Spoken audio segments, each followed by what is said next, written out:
انتفاضة المنافسة على اللقب. بالدي عنده كرة للبارسا، فرصة للكرات عن طريق كريم بنزيما والتسديدة، لكن حارس المرمى مارك قصيرة. هنا ليفا والتصويب، الله على كرة تسديدة خطيرة كانت في اللقطة الماضية. هنا لدينا فاجأة من جانب المدرب تشافي في أن يبدأ بسيرجي روبرتو أساسيا في رافينيا والعرضية، لكن سهلة. الكرة يحاول من أمام أراوخو، عرضية أراوخو في التحضير أمام فيني، لكن المرور بكرة تجاوزت خط التماس وأصبحت إلى خارج الملعب إلى رمية جانبية لفريق ريال مدريد. ميليتاو عنده كرة من الطرف الأيمن، ميليتاو الذي وصف المدرب كارلو أنشيلوتي بأنه واحد من جول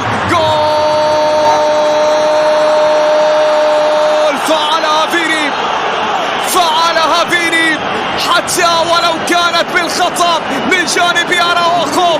نعم، هذه الثنائية التنافسية التي تتجدد تسفر عن هدف أول لفريق ريال مدريد.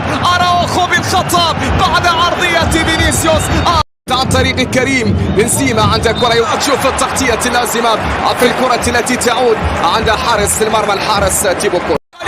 ليفا في فرصة، ليفا فينيسيوس إلى كريم والتصويبة صدمت في كوندي. الكرة بتعود بعد ذلك إلى التي كاد أن يستغلها الآن ب6 نقاط مع هذا التقدم في نتيجة هذا اللقاء. خطأ من سيرجي روبرتو في اللقطة الماضية، وبالتالي الكرة إلى ركلة وصلت إلى روبرتو بعد ذلك خطأ لأراوخو في اللقطة. خطأ كان موجود السيد ريكاردو الله على فينيسيوس، عرضية جميلة ولكن طالت وتحولت إلى خارج الملعب وعادت 2003. هنا فرصة خطيرة قائمة لكنها في الأخير تحولت إلى خارج الملعب وعادت إلى منطقة الجزاء. كوندي مرت على مرفوعة والتسلل كان موجود في اللقطة الماضية. التسلل كان موجود في كريم وتمهيد، لكن والعرضية ترسل عالية رأسية، جول ضاعت كادت من جانب كريستنسن في اللقطة الماضية. البارسا كاد أن يعود عن فالفيردي يحاول وخطأ كان موجود بصافرة الحكم ريكاردو دي بورغوس. هذا الحكم يتقدم مرة، الله على فينيسيوس وما يفعله على فينيسيوس. نقلة عرضية تأتي لكن كوندي في التغطية الدفاعية في الأخير تحولت إلى خارج الملعب إلى رمية التماس. يسرى عرضية للبارسا لكن في الأخير ركنية تنفذ في كرة خطيرة تأتي، ولكن كريستنسن هذه المرة كرة سهلة حرة غير مباشرة لمصلحة مباريات متتالية في تاريخ مواجهة الكلاسيكو. خطأ على رافينيا بطاقة صفراء. رافينيا الله على كرة، لكن هناك تيبو رافينيا أراد أن يسجل الكرة إلى تيبو هنا عند الحارس الأمين لعرين ريال مدريد الحارس تيبو كورتوا. رافينيا في عملية مرور، هناك مطالبة بخطأ وحكم اللقاء نعم يصفر خطأ في اللقطة الماضية لميدان. وصلت هذه الكرة بعد ذلك أخرى رافينيا يحاول والتدخل هنا. هل هناك خطأ؟ المطالبة بوجود خطأ في اللقطة الماضية، لكن حكم اللقاء في وسط الميدان رودي خطأ كان موجود على جافي في اللقطة الماضية. خطأ رافينيا في كرة عرضية ترسل خطيرة عالية ممتازة، السلام رائعة إلى ما زالت سيرجي روبرتو. جول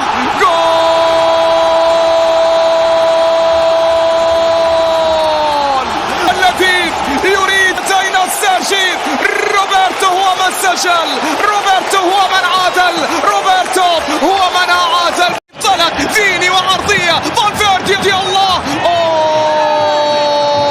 ضاعت ريال مدريد. روبرتو والعرضية خطوات جميلة رائعة.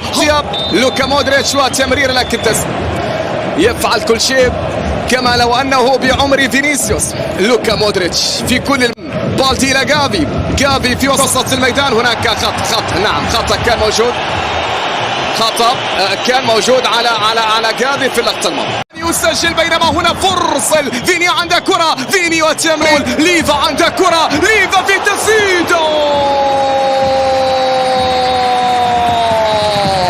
كاد أن يفعلها ليفا في التغطية دفاعية. الكرة بعد ذلك كاد أن يخطي فيها تيبو لكن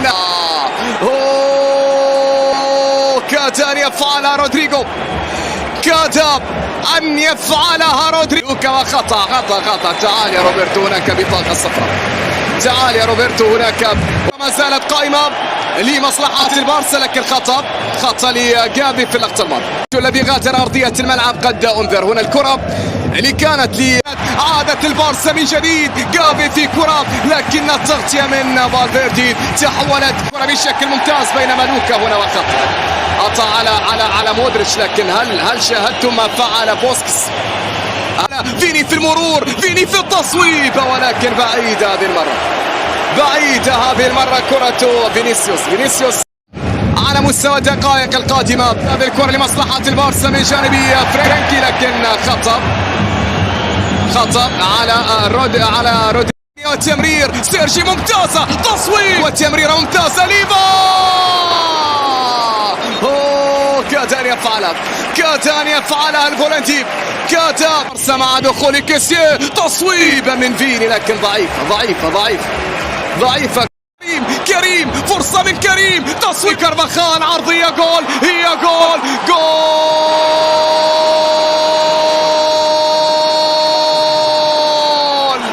لا يمكن أن تنساه، فهو في لحظة قد يسرق الأضواء من الجميع.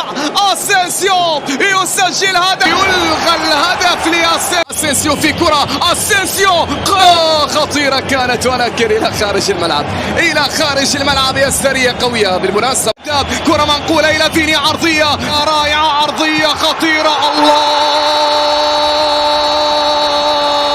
ولن تكون إلا لبرشلونة. صلي على محمد. إن أعجبك الفيديو لا تنسى الإعجاب والاشتراك في القناة. السلام عليكم ورحمة الله وبركاته مشاهدينا الكرام. بعد انتصار المان يونايتد اليوم على فريق فولهام، تكون البطاقة الرابعة قد حجزت باسم مانشستر يونايتد، وتكون الفرق الأربعة المتأهلة هي كالتالي: مانشستر يونايتد، برايتون، شيفيلد يونايتد، ومانشستر سيتي. وقد أسفرت قرعة كأس الاتحاد عن مواجهة المان سيتي مع نظيره شيفيلد يونايتد، وبذلك سوف يلاعب مانشستر يونايتد برايتون في مباراة ستكون أكثر إثارة ندية من مباراة المان سيتي.